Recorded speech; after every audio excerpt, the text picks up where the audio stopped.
What is up, guys? Ramble Collector back here with another book review for all of you today. And today we are going to talk about the Star Wars Legends novel, Star Wars: The New Rebellion, by Kristine, Kathryn, Rusch. To be honest with you guys, I still remember reading this one way back when I was in high school. And to be honest with you guys, even now, my opinion on this novel has not changed as much, but we'll get into that after we discuss the plot.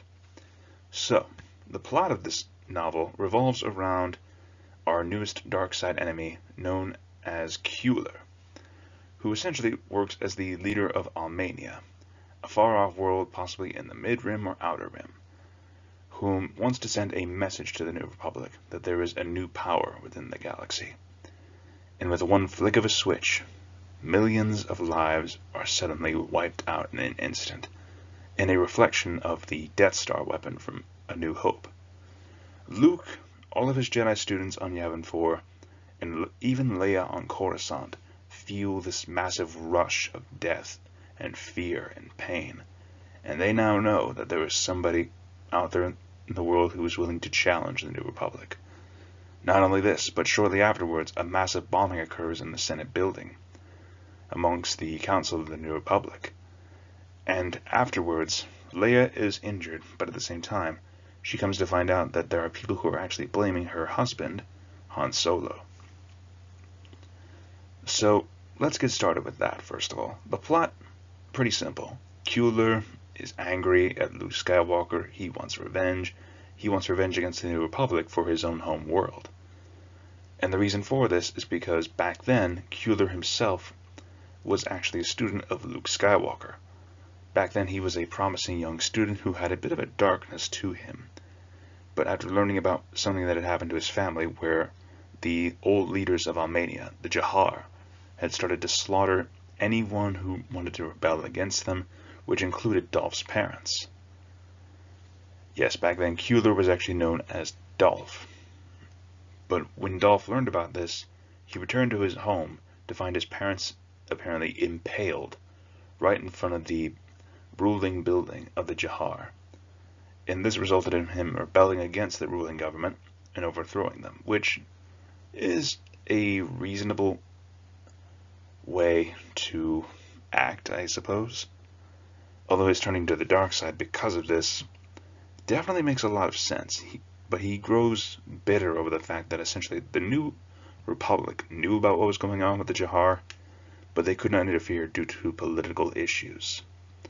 But because of this, Dolph lost his family and essentially had to rebel against this corrupt government that the New Republic could not take care of themselves.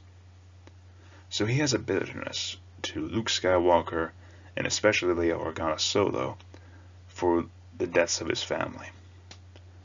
Not only this, but he actually has an ally and another former student of Luke's known as Brackus, someone who was originally a member of the Imperial Inquisitorius, who was sent there as a spy to infiltrate Luke's Jedi Academy, learn his ways, and use them to help fuel an army of Darksiders for the Imperial Remnant.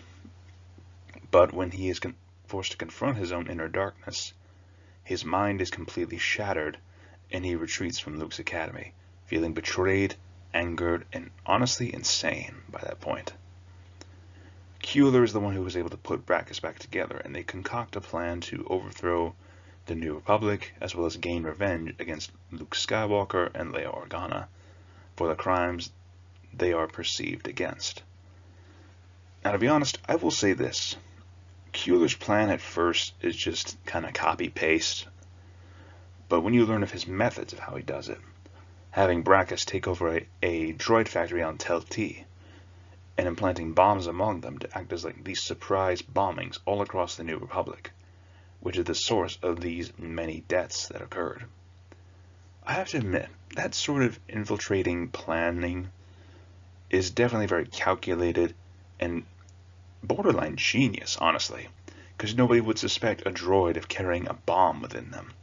Not only this, but they also have a fleet of new X-Wings that also have bombs planted in them, which would definitely cripple any Imperial Navy fighting force.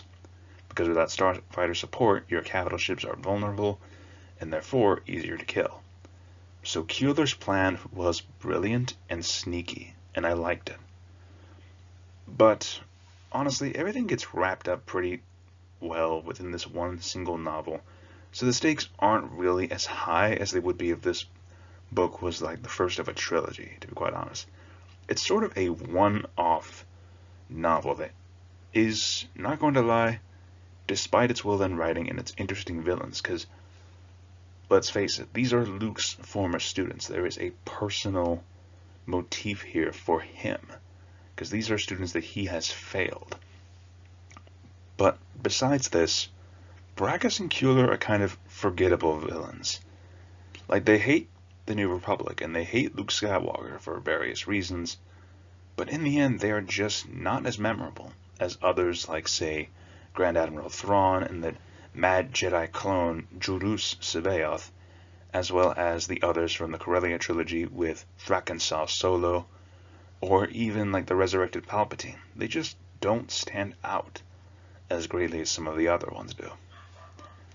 But I will say the interesting side plot was having Han Solo and Lando Calrissian going to Smuggler's Run and almost getting killed by an old enemy of theirs who has a personal grudge against Solo and Lando for one reason or another. I can't really remember it myself. But all in all, again, the whole thing is wrapped up when, during a fight where Luke is incredibly weakened and is about to be killed by Keeler, Han Solo and Mara Jade show up with a Ysalamur. If you remember, it's kind of a lizard that essentially creates a bubble that negates the Force. Because of this and the surprise of Keeler, like this kind of surprise tactic against him, Leia is able to fill his guts with bolter shells. I mean laser bolts. Because of this, afterwards, Leia pulls off the mask, and this is one of the big scenes that actually stuck with me here. She pulls off Keeler's mask and reveals that he's just a young man, just starting to show the signs of age. And when Leia remarks that he was just a child, Luke responds with, "No, Leia. He lost his childhood the moment he embraced the dark side, the moment he left Yavin 4 and became what he is today." That really says a lot, honestly. It shows this finality to it, because despite the fact that Luke wanted to save them, in the end, Keeler and Brackus both made their choices to turn to the dark side. And in the end, it is their own actions that led to the consequences of their deaths. Now, Brackus doesn't die here, but he dies a bit later on in Star Wars Legends. But all in all, the saddest part is with Brackus. I really feel for the guy. If anything, he did not ask to be a member of the Second Imperium. He didn't even ask to be an Imperial spy. But when shown his evil side, he was sickened by it. And at one point, Luke actually manages to track Brackus down to Telti. And at one point, even tries to convince him to return, to be his student again. And you can see for that brief moment that Brackus actually has thoughts about it. Like, he thinks about taking Luke's outstretched hand and rejoining the Jedi Order. But in the end, he chooses not to accept, because in the end, he would rather be left alone, with the droids and the droid factory to just simply be left to his own devices.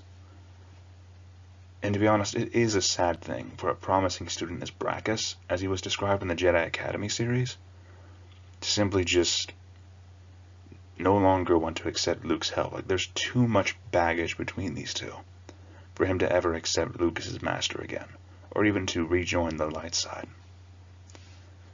To be honest, I feel like the overall message here throughout this novel is sometimes your past actions can come back to haunt you, or, more importantly, sometimes the enemies you don't see are, in fact, your old students. But more importantly, the mistakes of the past can catch up with you. To be honest, I feel like that is the message here. Beware of the mistakes you make in the past, for they could haunt your future.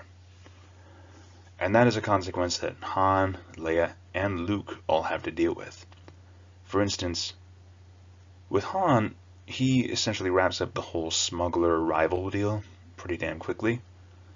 But if it hadn't happened in the first place, he nor Lando would be in danger, as they were described in Smuggler's Run. And if Luke had managed to be a better teacher and helped to gently guide Brackus and Dolph away, then perhaps they would not have turned to the dark side and caused so much death and destruction. And perhaps if Leia had simply told the New Republic, hey, we have to stop the corruption in some of these other outer planets, because there's seriously something messed up there, then again, Kueller would not have come to be, and again, thousands of lives wouldn't have been lost. So the mistakes of the past can easily damage their future. But once again, I feel like this novel does not really stand out as much. I keep hearing of how good it is, and I do agree it is a fantastically written one. Kristine Kathryn Rusch is a fantastic writer. No one is saying that she is not, as far as I'm aware. But once again, this novel just does not stand out as one of the greats within the Star Wars Legends series. But I believe I'll reflect that with my final score here. So overall, I would have to give New Rebellion a good 6 out of 10. It's not a bad novel at all. It is very fantastically written. But it is not an absolute must-read if you're a Star Wars fan, or if you're just someone who's into like science fiction. Overall, some other ones that I would recommend from Star Wars Legends would in fact be the Darth Bane trilogy, as well as the Thrawn trilogy. But those are just the ones off the top of my head that I could think of that I would recommend as absolute must-reads, which you can find here on my Book Rambles playlist. And to be honest with you guys, if you stuck around for this long, thank you once again for listening to this crazy man's ramblings. And happy reading, everybody. This is Rambling Collector, signing off. Have an awesome day.